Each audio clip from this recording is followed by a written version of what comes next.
All right, my little adventurers, gather around, because today we're diving into the early days of the Israelites' life in the Promised Land. Now, entering Canaan was a big deal, but staying in Canaan and settling down was an even bigger challenge. Think about it. For 40 years, the Israelites had been wandering through the desert. They had no houses, no farms, no steady supplies of food, just tents, manna, and quail on repeat. But now, they were here in this land of milk and honey, and it was time to build a home. So let's dive in and see what happened when the Israelites finally had to put down roots and learn to live together in a new land. And trust me, it was full of funny, surprising, and a few head-scratching moments. The first thing Joshua had to do was divide up the land among the 12 tribes. Now, dividing land might sound simple, but it wasn't. Imagine a big family with a giant pizza, and everyone wants the slice with the most cheese. The Israelites were excited, but each tribe wanted the best spot, with the best fields, the prettiest views, and the closest rivers. Joshua probably had a massive map spread out, pointing and saying things like, "All right, tribe of Judah, you go here. Ephraim, you're over there." But it wasn't just about choosing land. It was about creating a home. Each tribe had to settle in, figure out where to plant crops, build homes, and set up new lives. It was like moving into a new neighborhood and figuring out where the best spots were for farming, grazing animals, and, of course, where the best shade trees were for a little afternoon nap. And speaking of funny moments, imagine the tribe of Dan looking at their land and scratching their heads. Joshua, are you sure we're supposed to settle here? This place looks a little crowded."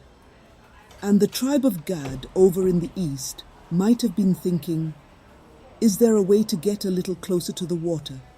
We're feeling a bit dry over here."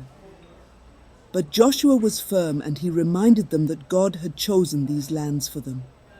Each tribe was in the exact spot God wanted them to be, even if it didn't look perfect at first.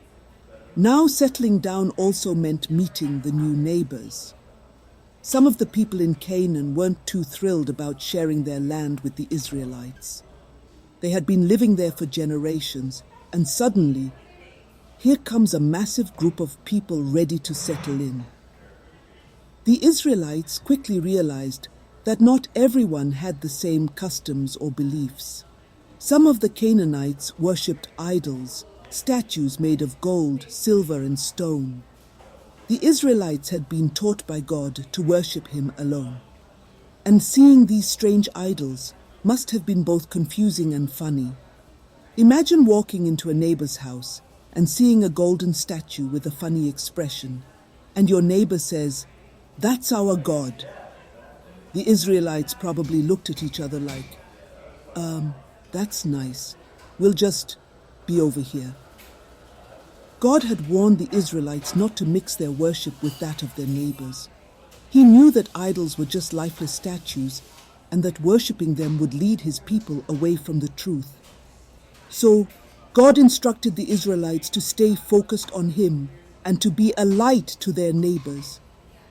One of the first things the Israelites did was set up an altar at a place called Shiloh. This was to remind them that God was at the center of their lives, even in a new land. It was like a home base where they could gather, worship, and remember everything God had done for them. The altar at Shiloh became a special place for the Israelites. Every time they gathered there, they would tell stories of the Red Sea, the manna, the quails, and all the miracles God had done. Imagine families sitting around the altar, kids asking questions, and the elders sharing stories of battles and victories, all while munching on some fresh figs or grapes from the new land. One of the funniest parts of settling into the Promised Land was the food. Remember, for 40 years, they'd been eating manna and quail. every single day. Now, as amazing as manna was, imagine eating the same thing every day for 40 years. What's for breakfast? Manna. Lunch? Manna. Dinner? Manna surprise. They had probably tried every recipe imaginable. Manna stew, manna cakes, manna kebabs, you name it. But in Canaan, the manna stopped. God had promised them a land flowing with milk and honey, and that meant it was time to enjoy the fruits of the land.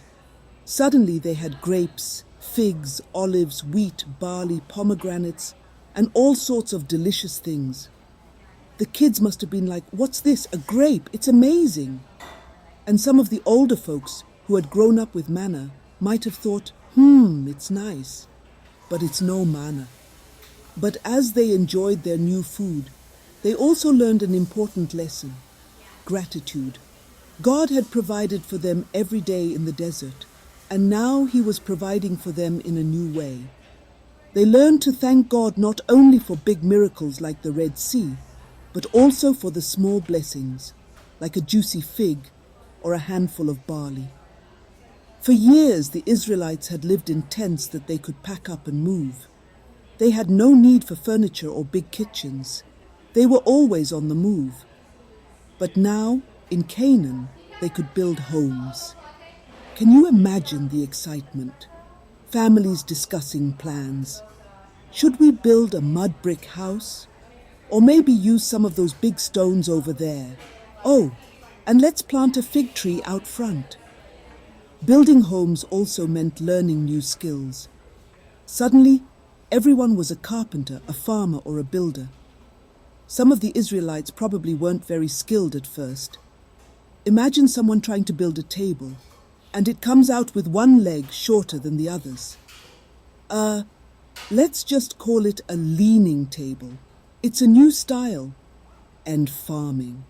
They had to learn to plant and harvest crops, take care of animals, and store food. For 40 years, food had just appeared on the ground, ready to eat. But now they had to work for it. Some of the kids probably groaned, "Wait! We have to plant these seeds, water them, and then wait for them to grow? Can't we just pray for manna?"